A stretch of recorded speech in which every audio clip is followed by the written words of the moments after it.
नमस्ते and welcome back to my channel explore with Preeti. Bharat का इतिहास वीर गाथाओं से भरा पड़ा हुआ है। आज मैं एक ऐसी ही वीर गाथा की कहानी सुनाने आई हूँ जो कि एक राजस्थान की रानी की है। राजस्थान वैसे तो अपने राजपूतानाओं वीर गाथाओं के लिए विख्यात है।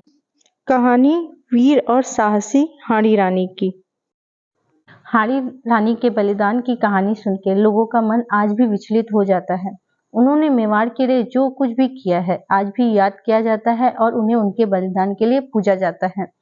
हाड़ी रानी के महल में आज भी उनकी वीर गाथा को महसूस किया जाता है। तो हाड़ी रानी की पूरी कहानी क्या है, चलिए सुनते हैं।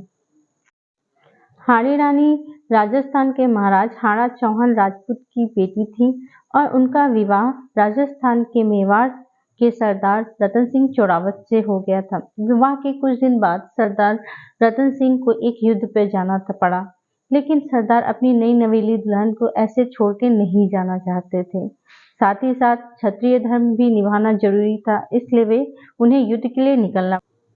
रतन सिंह युद्ध में जाने के लिए राजी तो हुए, लेकिन उससे पहले उन्होंने रानी से एक निशानी मांगी ताकि युद्ध में जब भी उनकी याद आए तो उस निशानी से वो उन्हें याद देख सके, याद कर सके। लेकिन रानी ने ऐसी निशानी दी जिसकी कल्पना करना भी मुश्किल है। वह निशानी क्या थी, आगे बताती हूँ। हाड़ी रानी समझ चुकी थी कि उनके पति पत्नी प्रेम मोह में पड़े हुए हैं, इस तरह वो ठीक से युद्ध नहीं कर पाएंगे। यह सोचते हुए उन्होंने रतन सिंह को एक पत्र लिखा और पास में रखी हुई तलवार से अपना सर कलम कर दिया। यह बलिदान देख के पास में खड़े हुए सैनिक रो पड़े और उनका सर और उनका लिखा हुआ पत्र रतन सिंह के पास लेकर पहुंचे।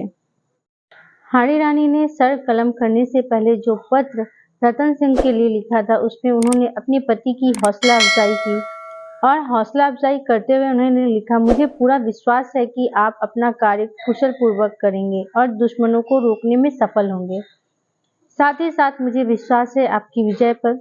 आप अपने देश और अपने राज्य के लिए जी जान से युद्ध करेंगे। रानी का पत्र पढ़कर रतन सिंह अपने आप को रोक नहीं पाए और रानी हाड़ी का सर अपने कंधों पर बांधकर युद्ध के लिए निकल गए। रानी को जैसा कि विश्वास था कि युद्ध रतन सिंह जीतेंगे, वो युद्ध जीते और इस तरह रानी ने अपने राज्य के लिए बिना सोचे समझे अपना बलिदान दे दिया और इतिहास के पन्नों में अपना नाम दर्ज करवा लिया।